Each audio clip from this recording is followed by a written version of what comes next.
Thanks so much for your company. I am Pius Kojobakai, looking at our stories. The International Monetary Fund is warning that Ghana's economy is still exposed to some serious threats, despite the current gains and stability. The contents were contained in the IMF staff report submitted to its board as part of the fourth program review. More in this report. The IMF is basing this warning on the fact that Ghana still remains exposed to intensification of regional conflicts, trade policy issues, and investment shocks. The fund is also worried about commodity price volatility. And all these developments, the IMF argues that it could have an effect on Ghana's economy in the coming months. It is also raising concerns about the current uncertainty from the global tariff wars and how that could affect the country's international reserves. But the IMF is not just linking all these issues to external threats, but it is also raising some concerns about how government handles things locally and how that could impact on the economy badly going forward. One can talk about spending overruns and how that could loosely hit the local currency, causing some fresh depreciations in the coming months. They again argue that any delays in finalizing negotiations, the external creditors might have some serious issues for the economy going forward. For some, the development shows that we are not out of the woods yet in terms of that turnaround that we are all looking for because of the IMF program.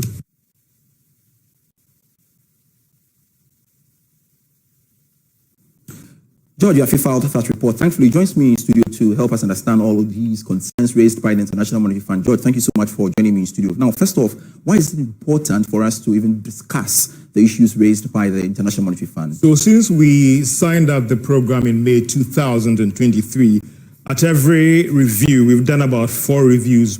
There's supposed to be a staff report that is put together that is taken to the executive board of the IMF, made up about 22 members and what have you. So in this staff report that is put together, there's a component about what government has done and what they had to do to correct the program. And also the staff's verdict on what government has done so far and whether it is on track or it is not on track. So as soon as they send this report to the executive board, they review this report. And that is why when they meet, they say that, okay, Ghana, you're on track. Let us approve some amount of money for you. Now, that report that was submitted to the executive board is what has been released to us that we are going through. And it gives us more insight into the fund program where we are. These are things that normally you will not see government communicate to us in the public. You would sometimes see government officials trying to take credit of what they've done and not, and whether really what is happening is rather as a result of the IMF program. And it's based on that you're seeing all these stories that have come out, the economy, the banking sector, the threat, the program, and all those things. Very well. So walk us through some of the issues raised by. So if you go through this long page, you will see that there are issues about the financing model that is trying to, in terms of dealing with the cocoa sector problems. All right.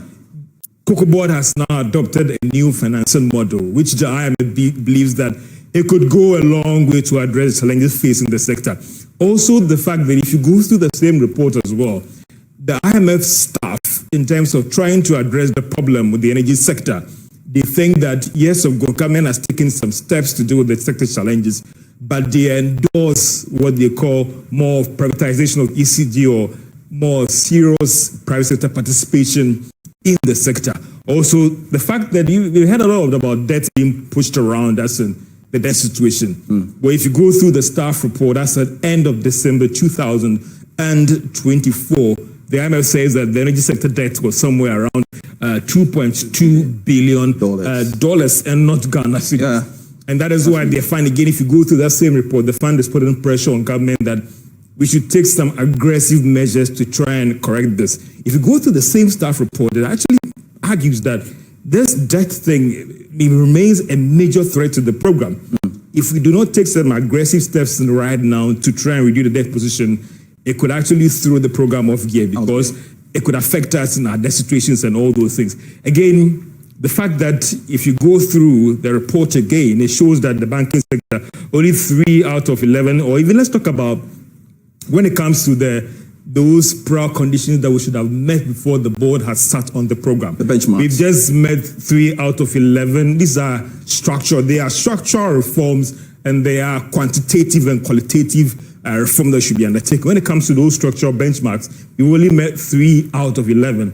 And these are the strong actions that are being implemented to address the rest. Also, Ghana's macroeconomic outlook remains broadly stable. You need to, just like sometimes you talk about the Bible, you may have to sometimes go through the entire report to appreciate some of these things. In one breath, the fund is saying that the outlook is good. In another breath, the fund is also warning that, listen, we are not out of the woods yet. And if we do not take care, everything that we've done could be eroded. It cites the regional issues and all those. Another interesting thing when you go to the fund is that they have actually revised the growth outlook. All right. If you go through the report, initially it's talked about the fact that we're looking at growing at 4%. Now they're saying that by the end of this year, we're doing at 4.4. Now look at inflation. You're doing 13.7 now. The fund is also optimistic that if you hold all these variables constant, we could achieve the much talked about single-digit inflation before the end of this year. Yes. And that brings about interesting dynamics as well going forward. Yeah, absolutely. Thankfully, we do have Professor Patrick Esuming on Zoom to help us understand this much better as he joins us for us to have this conversation. Pleasure you could join us on Business Life. And it might be early days yet, but from what you have seen so far, what do you make of the IMF's verdict on the economy and, of course, the program? Good evening and good evening to viewers. Thanks for having me. I think that, the second part that George was emphasizing, and that has to do with the fact that regardless of the corrective measures that the current government is trying to undertake to improve or to bring the program back on track, there are still significant problems. So, and we see that even though last year we were doing, at the end of last year, we were halfway through the program. However, because in particular the structural reforms that will entrench, especially controls over the public finances, had been delayed. You will say it wasn't delayed. It wasn't delayed by accident. Clearly, it had been delayed because last year was an election year. And what that means is that our exposure, I mentioned two things, vulnerability to external shocks and also the domestic public financial management. And with the external shock, with the vulnerability to external shocks, I think it's something that has been there for a while, and it's something that will take a long time to change beyond even the IMF program, because unless we reduce our dependence on foreign financing going forward, the vulnerabilities will continue to widen and widen and widen. As for the domestic, the issues about, imposing proper controls on the public sector management, I think it's primarily strategic by the government. Even the Enhanced Fiscal Responsibility Act, if you look at where the targets have been placed, the debt to GDP target is all the way in 2034. Then you look at even where punitive measures will take in place or kick in, it has to be that we have breached twice consecutively. So if you breach and you don't breach and you breach again, you are not in violation of the act. So clearly it appears that the political class enact these laws to please the IMF, but they always leave loopholes that they can exploit going forward. If I get you well, which means Ghana is not out of the woods yet, despite the progress made under the fund program. Clearly, yes. We are clearly not out of the woods. I think the fundamental problems that we have to address, we haven't really addressed them yet. Yes, we've seen substantial progress in terms of the inflation and the exchange rate, as well as the accumulation of reserves. But we know that how this progress has been achieved is not by fundamentally addressing the long-term structural problems with the Ghanaian economy. I think recently we've seen that the 24-hour economy, which is the flagship program of the government, has been passed. Those are the real sector structural measures that we need to improve the economy long term. Until we do those ones, we'll be able to buy some improvement in the macroeconomic indicators, but those are not going to be deep-rooted. Let me get this from you. What do you also make of the revision of the growth outlook of 4.4% as well as end-of-year inflation target from the IMF's verdict? I think they were largely expected. If you look at the fact that the growth projection for 2025 has been very low, way lower than what we did in 2024. And then you juxtapose that with the first quarter GDP number that we saw. Even though 2024, we said we definitely performed better than expected. But the first quarter number is even better than what we did in 2024. So on the basis of that, and if you look at how quickly the disinflation has taken hold, I'm not surprised at all that the fund has made those revisions. And Professor Sumi, it looks like the IMF still sees revenue as a major challenge, and a lot still needs to be done to address that challenge. From where you sit, how do we tackle that? Yeah, I think the IMF definitely, it has heard from the government, it heard what the authorities presented to them. But if you read the specific things that they are trying to do, they are not dramatically new things to sustainably broaden the tax base. So there's talk about, reforming the VAT system, removing some of the exemptions, and also talk about realigning the base, bringing in the informal sector. But if you look at the tabular calculation of how much this will bring relative to the taxes that have been removed, you realize that on percentage point basis, it's not really much. So I think that's where the fund perhaps sees that something more drastic should be done than probably what they've seen. And there's always mention of the medium-term strategy, the medium-term revenue strategy. I don't think we've made too much progress implementing that. So if you put that together with the fact that we still struggle to maintain proper control of public spending, you see why the fund says that part is also an area of vulnerability. And it looks like we have a long way to go. But from your expertise, what should government do to ensure that we don't get off track? Well, I think when a new government comes like this and they start very aggressive in terms of fiscal consolidation, it's always a good thing. What is important is the medium to long-term structural changes. And I think ensuring that all the loopholes that allow projects to be awarded outside of the main gift system, making sure that those ones are done. And then, but more importantly, making sure that the economy has been retooled to be more resilient. So we've seen what the 24-hour economy or that are being proposed. We wait to see if they are properly implemented. It will go some way in enhancing those, the strength of the economy. But we've seen very good documents before, and the implementation didn't really break. So the main challenge is not that we have a document. The main challenge is how we're going to implement it. All right. Thank you so much, Professor Patrick Esuming. I'm grateful for your time speaking to me here on Business Live. Now, the Bank of Ghana has outlined a series of events to celebrate the 60th anniversary of the cedi, which falls on July 19. More in this report. Activities will start with a launch event at the Accra International Conference Center in August, themed 60 Years of the Cedi, a symbol of sovereignty, stability, and economic resilience. Later in the year, the Bank of Ghana will mark the cedi at 60th anniversary, which will be hosted in partnership with the Currency Research Department. This will be followed by an activity in collaboration with the National Museum of Science and Technology, as well as mobile museum exhibitions. There will also be stakeholder engagements on cash handling, currency life cycle charts, and security features. The activities will be crowned with a Thanksgiving service in December 2025. And the central bank has called for more responsible handling of the Ghanaian currency to help reduce the high costs associated with reprinting damaged notes. Now, speaking on the sidelines of the West African Institute for Financial and Economic Management workshop here in Accra, Director of Currency Management at the Bank of Ghana, Dominic Owusu, emphasized the importance of strengthening the capacity of financial service providers to effectively detect counterfeit currency in circulation. More in this report.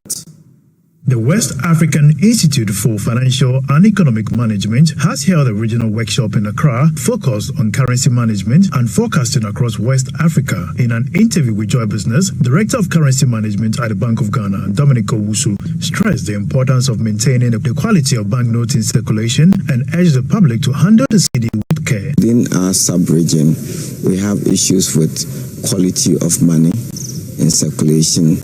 Sometimes when we say that when we compare ourselves to the temperate areas, we realize that those areas have different environments when it comes to humidity in the air. In Ghana and for that matter in Africa, we have more tropical environments. So the same currency, if you use it in both areas, you realize that here it deteriorates faster.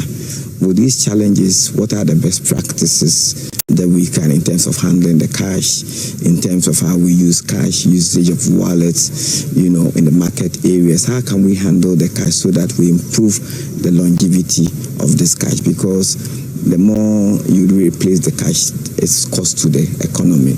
So these are the issues. We don't have major issues with counterfeiting, but within the sub-region too, there are challenges with counterfeiting. So we are here to educate participants on how best you can be able to authenticate the money, to be able to see when the money is genuine and when there are counterfeiting issues. Also speaking at the workshop, a macroeconomic management at YFM, Dr. Christian Ahoto emphasized the need for accurate cooperation to deal with modern financial crimes.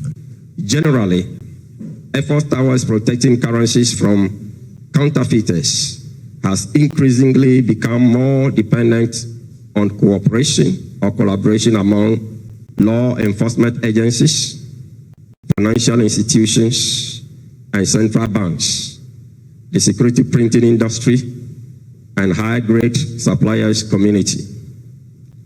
Cooperation bridges geographic, jurisdictional, cultural, and organizational divisions, which were once impediments to providing comprehensive and coordinated solutions for combating modern financial crimes. The 5-day training brought together representatives from the central banks of Gambia, Ghana, Liberia, Nigeria, and Sierra Leone. This is still Business Life. We have more for you shortly.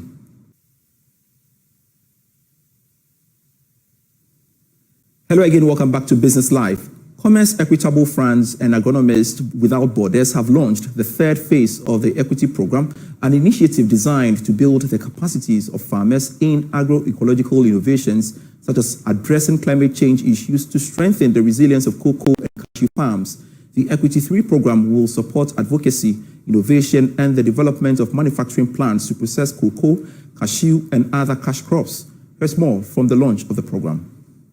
Equity Program has supported almost 50 farmer cooperatives in West Africa by building their capacity in agroecological innovations, offering trade partnerships and technical support to strengthen resilience and boost yields. A successful implementation of the first 2 phases led to the launch of the third phase, which will cover Ghana, Cote d'Ivoire, Togo, and Benin. Musa Barrow, Deputy Manager of the program, shed more light on the initiative while addressing the press at the launch. The Equity Program supports fair trade sectors in terms of organizational, institutional, economic structuring, and also to help the producers' organization to consolidate the innovation in environmental and agroecological sectors, and to also help them to access to fair trade markets. About 125 producers benefited from the first 2 phases of the program.